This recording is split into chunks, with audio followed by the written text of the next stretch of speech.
Grandma, this is Anna. Logan, my grandson, brought a woman named Anna. She was a pale-faced, quiet-looking woman who greeted me with a gentle smile, perhaps out of nervousness. I quickly ushered them into the house. For the meeting, Logan had brought her along, and my daughter-in-law, Rachel, was in a good mood, asking them how they had gotten to know each other. Mom, please serve them some tea quickly. Rachel, who had been in a good mood just minutes before, was now visibly upset. The first thing Logan mentioned to his parents was that Anna was pregnant. I was so shocked that I lost my voice. Rachel showed some displeasure at the fact that the two were having a shotgun wedding. We really want to make this work. We may be immature, but please allow us to marry. The two were earnestly seeking marriage approval from his parents. Being the grandmother, I felt it was unnecessary to comment and watched silently, but I was moved by their attitude. However, Rachel made a blatantly displeased face and waved her hand in front of her own face. Shotgun weddings are so tacky. Just because there's a baby doesn't mean you have to marry. Right, Mom? Suddenly addressed, I let out an "what?" as Rachel turned a sarcastic smile towards me. Well, indeed, just because there's a baby doesn't necessarily mean you have to marry.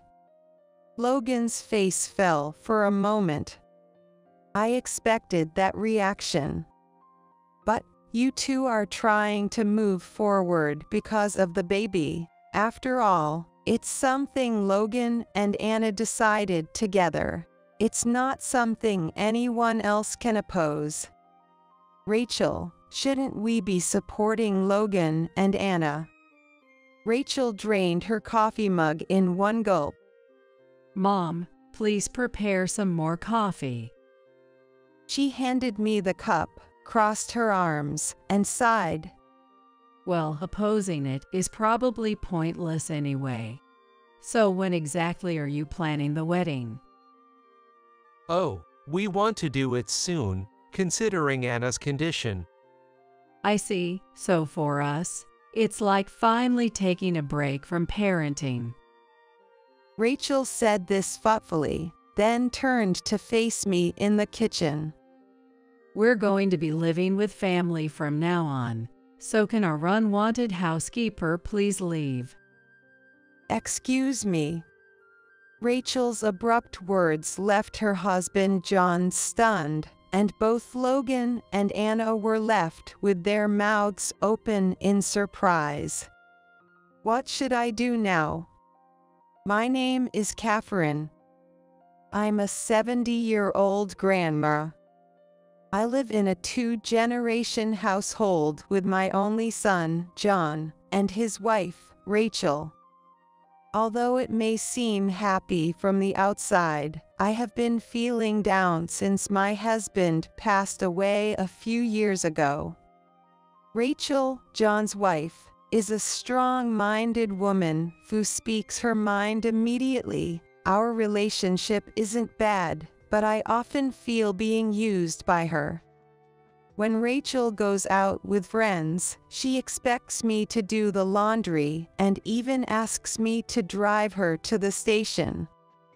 Rachel seems to think that living in a two-generation household is her way of showing filial piety. Contrary to my desire for a quiet life after my husband's death, I find myself in a complicated situation. Come on, get up now. Rachel's near-screeching voice echoes from the bedroom for Logan and Anna. Oh boy, she seems to be in a bad mood again today. Last night, John worked late, and despite it being a weekend, she woke him up at the usual time to get ready to go out. I tried to speak quietly when I bumped into John in the bathroom. John, are you okay? I'm fine. I got about 5 hours of sleep. John smiled gently at me through the mirror while wiping his face with a towel. I've been worried because John has looked pale recently. Despite my concerns, my husband would reassure me he was fine while working, until one day he suddenly collapsed and passed away. That memory was always in my mind, and if possible, I wished to let him rest on his days off. From afar, I could hear loud footsteps. When Rachel appeared in the bathroom, she frowned and made a clearly displeased expression. How long are you washing your face? Hurry up, I'll be late for my meeting with my friends. Sorry. I'll change right away. John, being timid, quickly left the scene to change his clothes. Meanwhile, Rachel turned her gaze to me and handed over a note she was holding. Mom, this is the shopping list for today. Okay, got it. Have fun with your friends. The weather seems nice today. Please open the window down and vacuum. Rachel left without waiting for my reply. After watching her brazen departure, I let out a heavy sigh. Even when my husband was alive, Rachel had always been a woman who spoke her mind to us. At the beginning of our living together, I had told her, "Don't be shy," but as time went on, her aggressive nature became more apparent. Cooking had always been my task, especially since Rachel was not good at it. If she doesn't like the meal, she would push the plate away, saying, "I told you I can't eat this," or she would grumble about wrinkles in the laundry I had folded. Even so, I had always tried to keep a quiet smile on my face, so as not to make waves, because she was the woman my son John had chosen. But after my husband died, Rachel's attitude became even more extreme, and it was exhausting my spirit. Catherine, you're home all day today, right? Make sure the bath is ready when I come back. Rachel left through the front door without looking at me, saying those words. She goes out with friends on a weekly basis. From the beginning of her marriage, she did not do much housework or childcare, was only concerned with her appearance, and often spent a lot of money. She was very sociable and made acquaintances in many places. There were many times I suspected her of infidelity when she was younger, but John always believed she wouldn't do that, so I never pursued it further.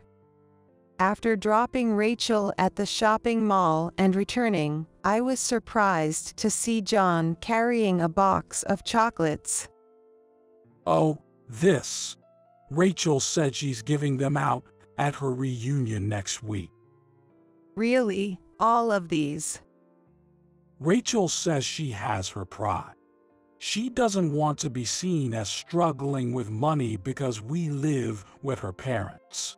Sorry, just let her be. Of course, it's okay. I understand. Sitting in the chair, I felt an overwhelming sense of helplessness. After a while, I took the shopping list Rachel had given me and went out. My familiar shoes felt heavier than usual. Perhaps due to my age, I often felt a dull pain in my knees with every step. Yet, imagining Rachel's likely snide remarks about wasting gas, I gently stroked my knees, urging my heavy feet to persevere. Returning home with shopping bags in both hands, sweat beading on my forehead, I set down the packages in the entrance and stretched my bent back. Then, Logan appeared. Ah, Grandma, welcome back. I thought you weren't here, so you were shopping. Logan looked at the bags I brought back, pursing his lips slightly. Since Logan, the only son of John and Rachel, started working last spring, we had seen less of each other. Though we lived together, he was probably busy with work, not returning until late at night and leaving early in the morning. Moreover, he would dress up and go out on weekends. It was rare for Logan to be home during the day on a weekend. Before I could take off my shoes, Logan had taken the shopping bags to the kitchen and began putting things away quickly. Glancing sideways, I sensed a joyful atmosphere in Logan's expression. Did something good happen? Logan smiled as he carefully placed eggs from the pack into the fridge. Actually, then someone I want to introduce. I'm thinking of bringing her home next week.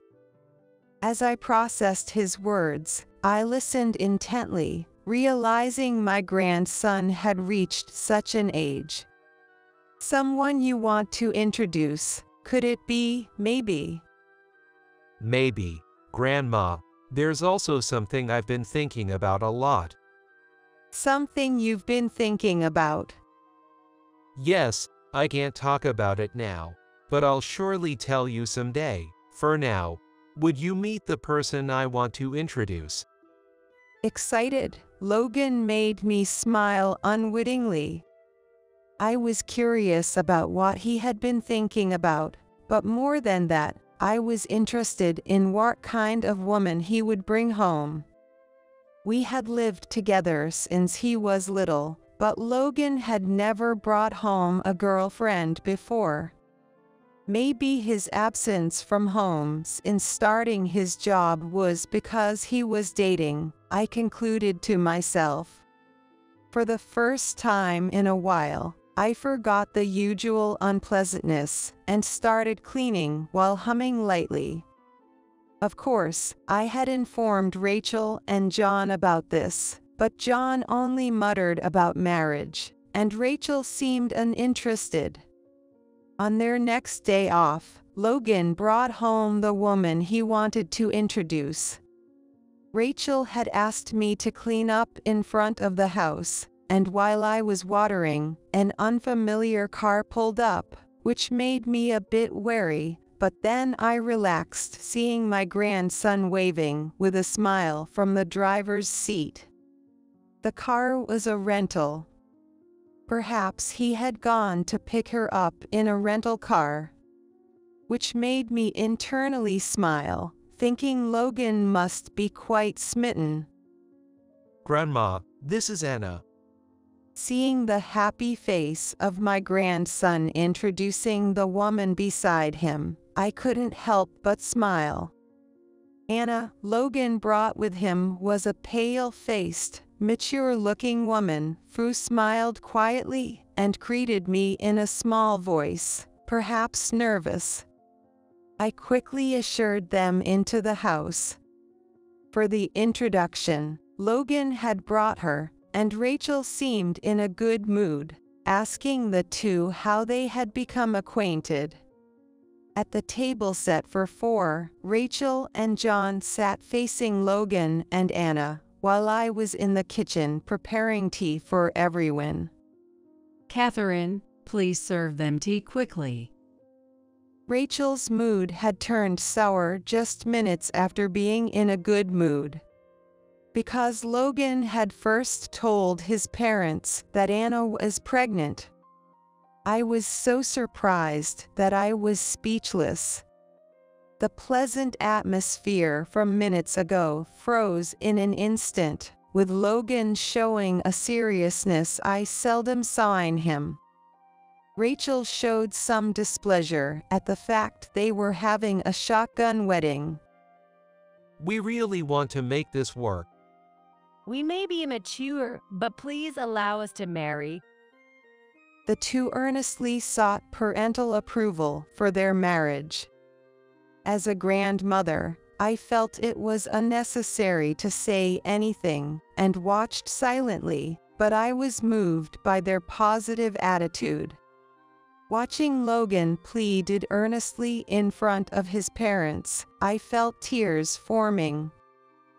Of course, we support your marriage. It's better to marry soon for the baby's sake and have a peaceful mind. Thank you, Dad. Logan said with a smile, looking at Anna. Rachel made a blatantly disgusted face, waving her hand in front of her face. Shotgun weddings are so tacky. Can you explain how this happened, Anna? Anna was taken aback by the unexpected question. Well, She mumbled, looking down at the table.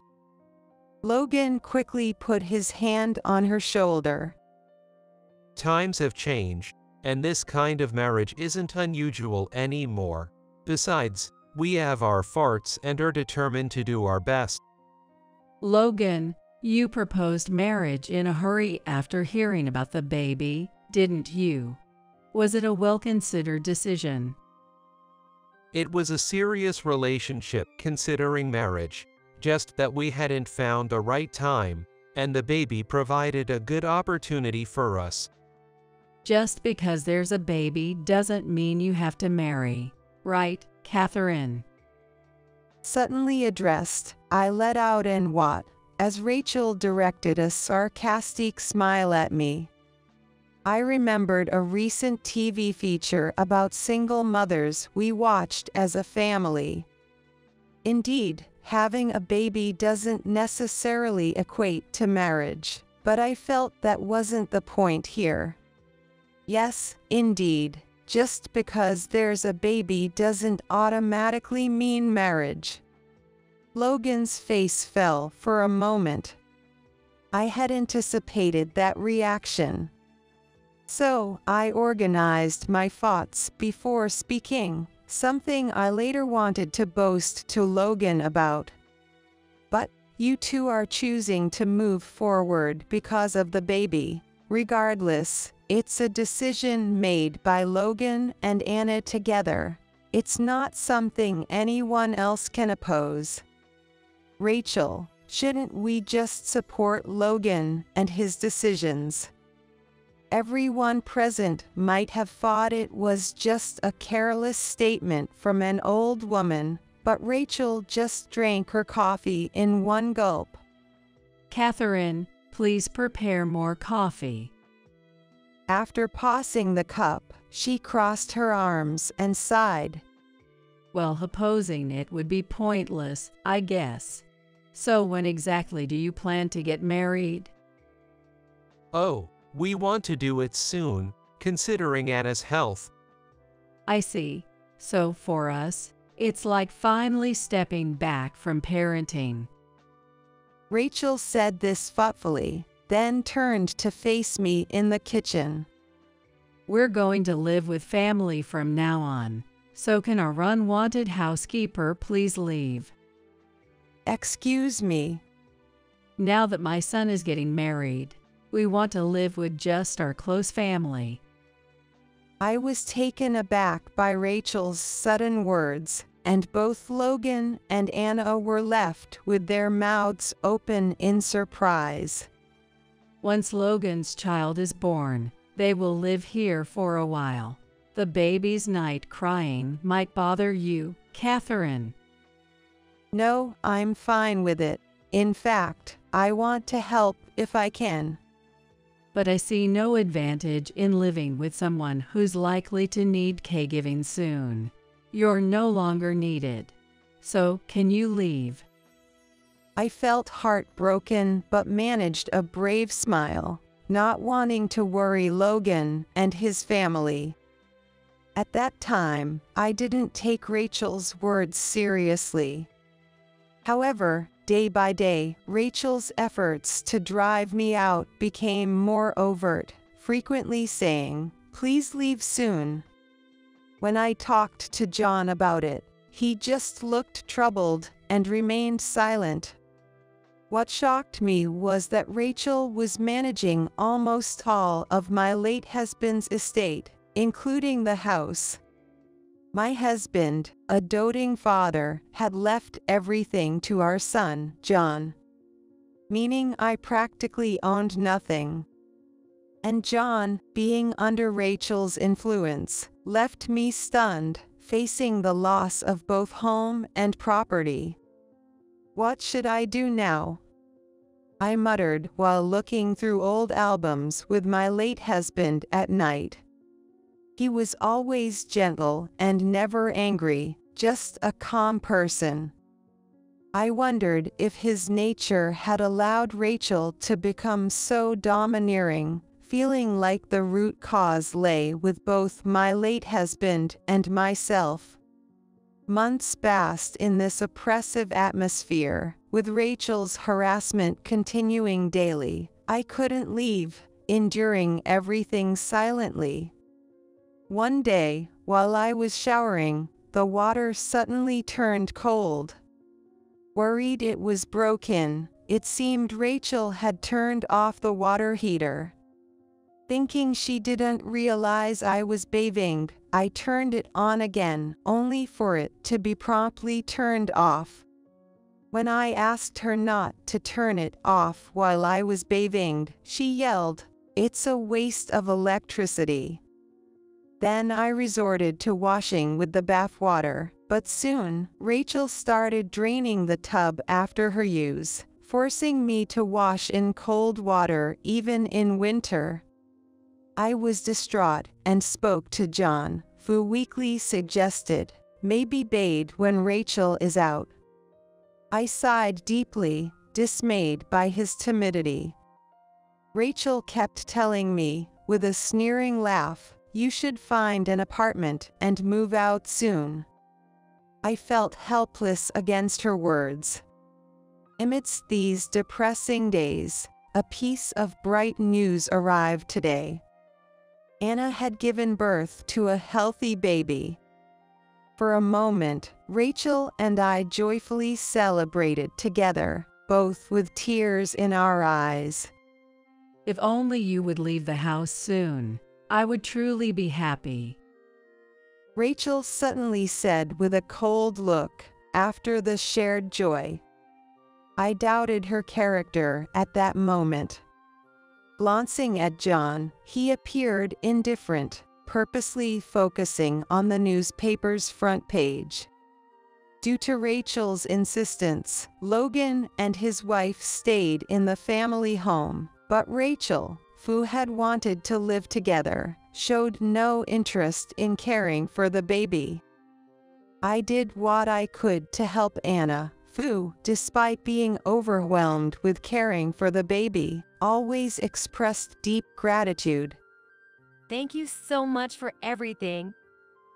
Don't worry about it. You're going through the toughest time now. I'll do anything I can to help, just like a grandmother should.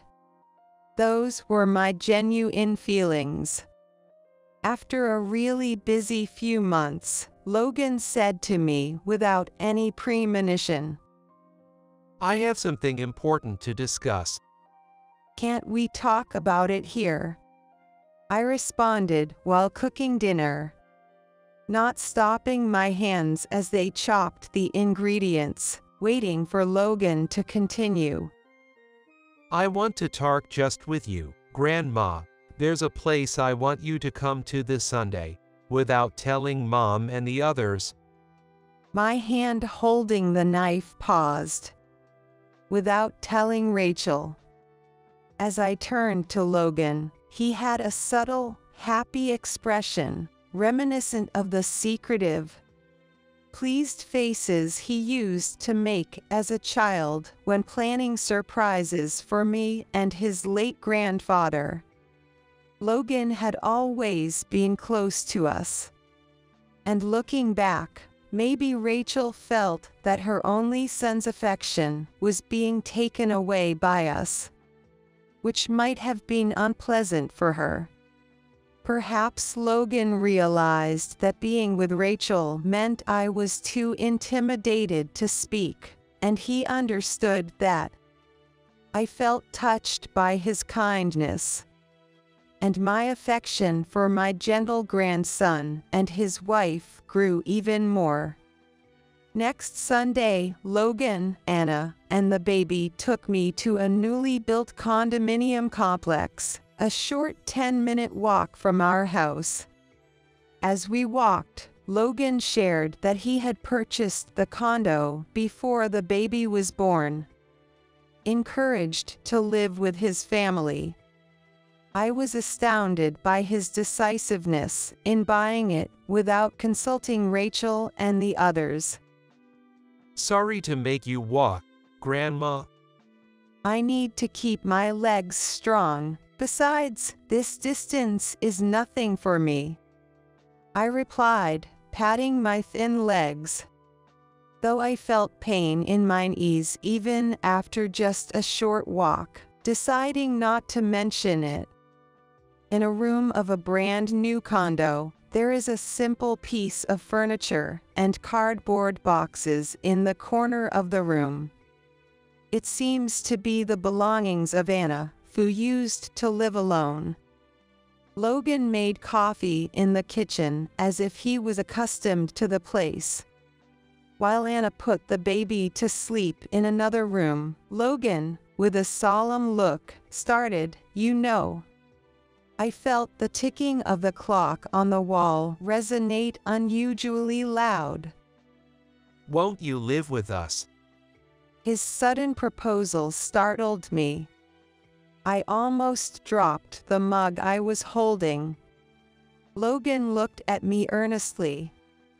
Thinking it was a joke, I smiled weakly, but Logan's gaze drifted off distantly. I've always hated the way Mom had been treating you since I was a child. Well, your mother is a bit strong-willed. But you're always told to leave the house, and Dad never stands up to her. I can't bear to see you treated so poorly by Mom anymore. I thought you were going to say something else, but that's not necessary. Do you remember when I first said I wanted to introduce Anna? I mentioned something I had been thinking about. I recalled him saying something like that. It was a while ago, but it left a strong impression on my memory because of the way Logan said it, with the implication that he was determined to do something upon his marriage. I've been loved and cherished by you and Grandpa since I was little, and I loved you both so much. But I always felt Mom was very rude to you too, and I've wanted to help you ever since I became an adult. Logan, did you really think that way? Leaning forward with resolve, Logan looked intently into my eyes. Let's live together. There's no need for you to suffer alone in that house. Speechless, Anna quietly returned from the other room and sat next to Logan. She had been listening from the next room and looked at me solemnly, understanding the conversation. Logan has shared this with me. If you're okay with it, could you live with us? What a kind offer. I'm truly touched, but I don't want to intrude on the life of a newlywed couple like you. It's not an intrusion. We need your guidance in parenting, and having you live with us would be a great support. And apparently Anna, too, had been harassed by Rachel a lot, and had developed a feeling of dislike toward Rachel. She had been taunted about her shotgun marriage, and had been yelled at to quiet the baby during nighttime crying fits. When Anna wanted to visit her parents' house after giving birth, Rachel retorted, "So you don't like being with me, I get it," making Anna repeatedly explain herself in frustration. We're asking you, please, can you live with us? Logan and Anna both pleaded at the same time. Silently looking down at their faces, I felt tears streaming down my face. "Thank you." At that moment, no other words came to mind. And so, it was decided that I would live with Logan and his family. Of course, this news would soon reach Rachel's ears. As soon as I agreed to move in, Logan promptly informed Rachel and John. Something I had asked him to do. I was certain Rachel would strongly oppose it. Telling myself this was my final battle, I left Logan and his family at the condo and returned home, opening the front door. Rachel, who had called me into the living room as soon as I got back, started yelling furiously. What's this about, Catherine? You're not seriously considering living with Logan, are you? No, I'm thinking of accepting Logan's kind offer. You can't be serious. Rachel scoffed. Next to her, John frowned, looking troubled. It's absurd to think of moving in with a newlywed couple. It's clear you'd be a burden to Logan. Yes, I was worried about that too, but they both have accepted me. I want to honor their feelings. What are you saying? John, say something. John, who had been silent, looked at Rachel with vacant eyes, seeming completely drained. Rachel, I want a divorce. What? I thought you were talking about something else. I can't take it anymore, this life. Wait. The usually calm John raised his voice, causing Rachel to flinch. He stood up, confronting Rachel with a stern look. I can't continue with you. Your treatment of me is one thing, but what you've done to Mom is unforgivable. What the heck, John? Don't start yelling now. We're talking about Logan living with Mom, right? Mom will live with Logan. That's settled. Now it's about you and me. I can't live with you anymore. Why are you bringing this up all of a sudden? I've tolerated your behavior since Mom had been putting up with it. But if she's moving out to live with Logan, it changes things. It's our issue now. I've wanted to divorce you for a long time, with all your suspicious behavior and alleged affairs since we were young. I didn't do such things. Rachel, unusually unsettled, darted her eyes around. John had always been gentle, but as a child, he was untamable when angered. Rachel probably had never seen John angry. He tended to prepare meticulously to confront someone when angry. John carelessly pulled a large brown envelope from his work bag and spread it on the table. It was an infidelity investigation report from years ago, clearly proving Rachel's affairs without even needing to read the details. Rachel sat down, dumbstruck. John said nothing more and walked to his room. I noticed the living room curtains fluttering. The window was open, and I felt a soft breeze. I wondered if our embarrassing conversation had been overheard by the neighbors, and held my temple. Rachel, I can't say much about you and John, but you two need to have a serious talk. Rachel remained silent, just sitting there. After refusing to divorce, Rachel took it to court, but the infidelity investigation was the final blow, and the divorce was finalized. I heard through the grapevine that Rachel remained aggressive after the divorce, gradually pushing people away and leading a lonely life. By the time the divorce was finalized, I had already been living with Logan and his family for 6 months, helping with the great-grandchild's care and feeling happy every day. Then one day, Grandma, Dad is here. returning from a walk with the great-grandchild, I found John sitting solemnly in the living room. It had been half a year since I had seen my son, and he looked somewhat healthier. After putting the great-grandchild to bed, I smiled at John. "Getting more sleep now that you're divorced?"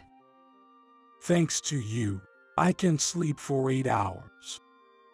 John said this with a brightness I hadn't seen before.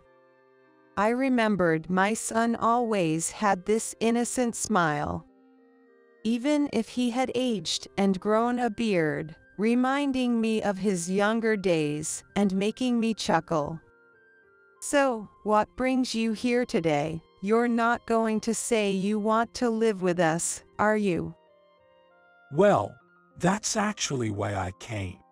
Of course, I'll contribute to the new home expenses. That's only right. You've learned to manage your finances properly after the divorce.